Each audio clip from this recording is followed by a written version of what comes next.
the Fredericksburg Center for the Creative Arts, FCCA, located in historic downtown Fredericksburg, Virginia at 813 Sophia Street. Our home is the historic Silversmith House, built in approximately 1785. This month of November, we are privileged to have a very special exhibition in partnership with the Fredericksburg Area Museum, FAM, and sponsored by Liberty Town Arts Workshop. The exhibit is titled Seen, Viewing the Art of African American Artists of Fredericksburg. The exhibit was curated by the FAM curator, Sarah Ernst, and myself, Carol Morgan. I'm the curator here at the Frederick Gallery in the FCCA. We're going to do a few interviews with the artists who contributed their artwork to this wonderful exhibition. And the exhibition is divided into 3 locations: at the FCCA, at the Fredericksburg Area Museum, and at Liberty Town Art Workshops. And during the month of November, we have a special photography exhibit featuring the work of 3 female photographers, C. Renee Martin, Jeannie Jackson, and Esther Strassen. Please come in to visit our exhibits in person so you can appreciate the full impact of our beautiful art, and invite your friends and relatives to come visit too. We also have a virtual exhibition on the Liberty Town Workshops website and on the FCCA website. Hello, my name is Javon Kirby. This piece is from a project called Community Canvas. It started out as, just wanting to figure out a way to involve the community, especially our children in the community, in collaborative pieces to show them what beautiful things can be created when we work together.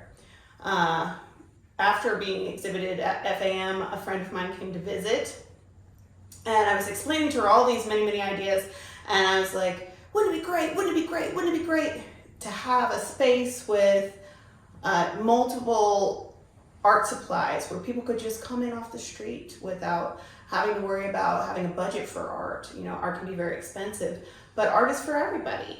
And I was explaining to her all these things. She's like, you need to start a little bit smaller. And for me, that can be a little difficult. I think most artists can agree. But she's like, start on a smaller scale. What about just doing it with a small group of kids? And I was like, that sounds like a great idea. So at Downtown Greens, we host a food distribution once a month, and where we noticed that in line we had lots of kids with a lot of time and not much to do. And we all know how difficult that can be, and it was difficult for our parents. So we were like, let's do something. This is the perfect opportunity. And Community Canvas got its opportunity to show up there. We started by inviting the kids to do a painting. That was our very first project, and it was awesome. It was definitely a learning curve working with that many kids because everybody had their own idea. We're learning about all of this as we go, but it was very interesting to see how over time they were able to calm themselves and even compliment themselves and each other on the work that they were doing, and how proud they were when it was all said and done. To be able to now have that painting is now being shown on one of Angelo Logan's buildings in a neighborhood where they reside, and they're able to go see it. So they're mural artists, and now they have the opportunity to come to a gallery within walking distance of where they live. So now they're gallery artists, and we just think that it's just an amazing opportunity for everyone to get involved. So the goal for Community Canvas is to continue to invite community members such as yourselves or someone you may know to lead projects, to lead collaborative art projects with the kids in all areas of the city, and then display them for positive feedback and for a nice little breath of fresh air to know that everybody is a part of something. So we're very excited to have this piece here. We look forward to all of the other projects that are to come, and we welcome you to join us. So thank you very much for letting me share this with you today. The next artist that was featured in this exhibition is Leroy Brown. His acrylic on canvas painting, King and X. Leroy had served in the Marine Corps, retired. He is originally from Natchez, Mississippi, and now lives in Stafford, Virginia. He's been painting for 15 years, and we're very pleased to have this outstanding piece of artwork as a highlight in our front room at the Frederick Gallery this November exhibition. Jeanette Holland of Stafford, Virginia is a fiber artist who has taught herself how to do the most beautiful hand-painted quilted fiber wall hangings. Jeanette is a retired software engineer who lives in Stafford.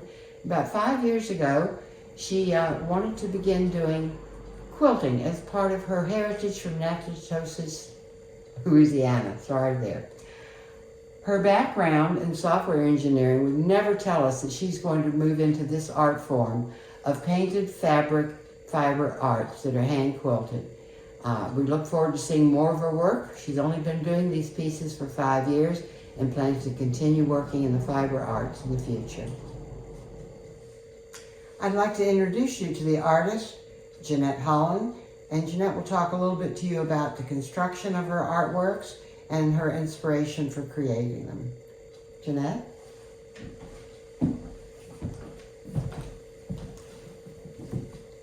Hello, my name is Jeanette Holland, and I would like to talk about this piece, which is called On Top of the World. It is a piece I did for exhibition in South Carolina. The exhibition was called What Would Social Justice Look Like? And when I was thinking about what would social justice look like, I was thinking about maybe not in my generation, but I was thinking about the children. And if they had no limits. And so I did this piece to honor children and especially young Black girls and not having any limits at all. And this piece represents a young girl that has the world in her hands with no limits. It is done all by using fabric. I cut the individual pieces, I find the colors, and I put them down. It's also 3D.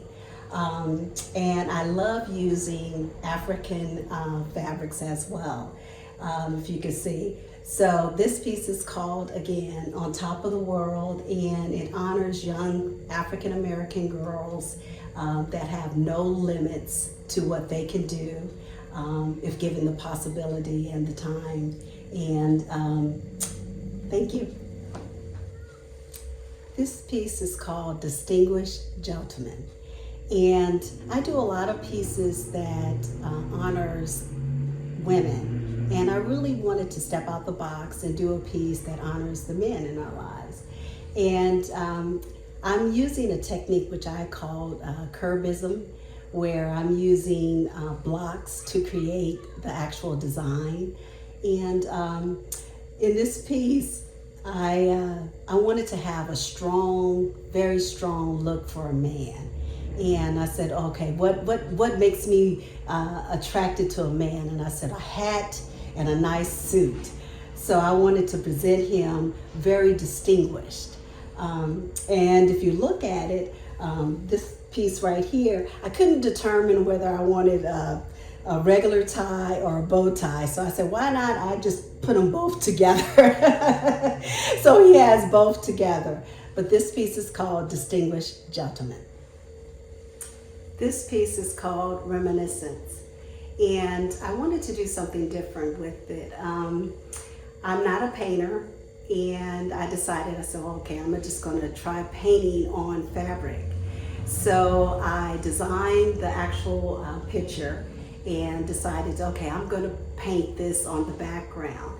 And the reason why I named this piece Reminiscence is because she is, this older lady is looking inside a window, looking outside a window, and she is thinking about her past and scenes from her past. And if you look at it, it's dated. The actual painting is very dated, and it has two boys that's walking down a path to go fishing. And there's an older gentleman that's fishing, and then there's a younger gentleman. He's under the tree reading a book. Also, I have a young lady on the riverbank, and she's actually fishing as well. And if you look very closely in the corner, there's a couple that is at a picnic. So I really wanted to try something different. This is my first time painting anything. And so I mixed painting and fiber art together. It is a 3D piece. And if you look, the scene is outside a window. So I wanted her to look as if she's looking out the window and reminiscing about her past or past scenes. Again, this piece is called Reminiscence. This piece is honoring Ann Lowe, and I don't know if you know about Ann Lowe, but I'm going to tell you about her. She was the first African American famous seamstress. She did the wedding party in Jacqueline Kennedy's for her wedding, and she is the first African American known for doing fashion. She has a wonderful story. She did for Jacqueline Kennedy. Her and her staff completed the wedding party, and a week before the wedding, it flooded. Her studio flooded, and everything was ruined. And she was determined to get that all of the dresses done. So her and her staff worked and had everything done in time. Now, what was interesting is that during that time, African Americans was not allowed to go through the front door at the White House. And so when she delivered the dresses, she went through the front door, and they tried to make her go around. And she told them no. She said, I am going to deliver these dresses through the front door. And she worked so hard, and she should have gone through the front door, and she did. She lived until about 1981, and in the New York area. She was very, very successful. And a little known fact is that this is my very first quilt that I've ever done for a show. And I have a thing for mosaics. So I wanted to do something very, very interesting and place a mannequin in the mosaic. Also, the exhibit was called Phenomenal Woman. So when I was challenged to make something, I was like, wow, she was a phenomenal woman. And again, this is this is my very first fiber art piece. Christopher Patterson is a Fredericksburg artist. You can find his work at Darbytown. Please go there to see more of his work. He's a photorealist and produces these fantastic paintings and charcoal and pencil drawings that are amazing in their realism. Thank you for sharing your work with us, Christopher. Carlos Moore is a local Fredericksburg, Virginia artist, and the series of work he shared for this exhibition focus on social justice and the social unrest that most recently has hit many cities. Carlos is an art teacher. He works in the public school system, and he also has taught classes for other art centers in the area. You have to come in and get up close to appreciate the very fine amount of detail and specifically the wording that is so carefully selected to be placed in his pieces of work. Carlos works in small sculpture, large sculpture. His work is also at FAM and at Liberty Town.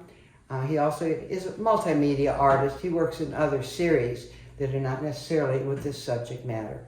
But thank you, Carlos, for sharing the work that you brought to show with us.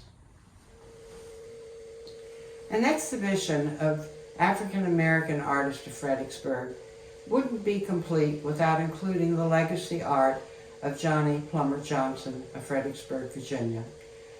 Johnny passed away in 2022 and has left in the homes of many people around our region, their state, country, and internationally, his beautiful artwork. We have set aside a small area of the gallery to showcase Johnny's work, and when you walk in the room, the light, the brilliance, the joy of his paintings is bound to affect you. Johnny was an institution in our community who brought peace and community involvement in a time when it was needed. He was our teacher, our mentor, our friend, and the artist who participated in so many ways in all of the community art organizations. Twice he served on the board of directors of the Fredericksburg Center for Creative Arts. We're very pleased to include private collection work of the artist Johnny Johnson of Fredericksburg, Virginia. Please come in and enjoy these beautiful paintings that are on loan. I'd like to introduce another one of the featured artists in this exhibition, a local up-and-coming artist named Dolores Bunbury. Dolores has been showing not only at the FAM and at Liberty Town and Fcca, but she also has work at Canal Quarters over on Princess Anne Street. Liberty Town. An interesting story is that Dolores Bunbury, a few years ago, was a student of one of our Fcca member artists, Charlotte Richards. As a student and a teacher, they collaborated and have a show at the Fredericksburg Visitor Center. I think it just closed this past one, where it brought together so many students and teachers who were both worked together maybe years ago or more recently. Wonderful story, Dolores. Yes. So I'll let Dolores talk to you about her painting and what inspired her to do this beautiful landscape. Dolores? Hi, again, my name is Dolores Williams Bunbury. I do oil paintings, acrylic paintings, and graphite pencil drawings. My primary reason for doing what I do is to uplift myself for one, and to get out of my head and escape to a place of peace and calm. Before I paint, I always pray and I ask God to touch my hands so that I'm able to create something that will uplift my viewers, because my whole mission is to make people feel better. So I kind of use my art the same way I use my singing. I use it as a ministry to be able to uplift people. Recently, I've been in let me see if I can name them all. The Visitor Center, Liberty Town, the Fcca are here, and over at FAM, the Fredericksburg area. I'm sorry. There was a ladies' conference, wasn't there? Yes, Christian group conference? yes, there was. It was like 1,200 women in attendance, and it was absolutely amazing to be able to worship with them and share my art. So the ladies and I, we were able to connect one-on-one through the entire event. And so after each session, the women were able to come in and watch, see the gallery and see my art. It was myself and one other artist that were part of that event. So that was absolutely incredible. And that reaching out to the community through your arts is the way that artists gain exposure and spread happiness and love through art. It's a very important part of being an active artist. Absolutely. Yeah, I'd also like to say that I'm the first Black female artist to be interviewed and featured in the Sisterhood Spotlight, which is the First Lady of Virginia's online magazine. So I'm very grateful for that. So again, the whole reason that I do what I do is because I want to uplift people and I want to just shine a little bit of light into this dark world. That's why I do what I do. Thank you, Dolores. Thank you. I'd like to thank our videographer, David C. Kennedy, for his volunteering to create our wonderful YouTube videos for your enjoyment. The rest of this video will follow with a walkthrough showing each of the individual pieces of art in this exhibition. A special thank you to the Fredericksburg Area Museum for helping to coordinate this exhibition, and to Liberty Town Arts Workshop for sponsoring the fee to have the exhibition for the month of October 2023 at the Fredericksburg Center for Creative Arts. Please enjoy the rest of this video and come to visit us. Come discover where art and history meet at the Silversmith House, the Fcca at 813 Sophia Street in downtown historic Fredericksburg, Virginia.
the Fredericksburg Center for the Creative Arts, where art and history meet.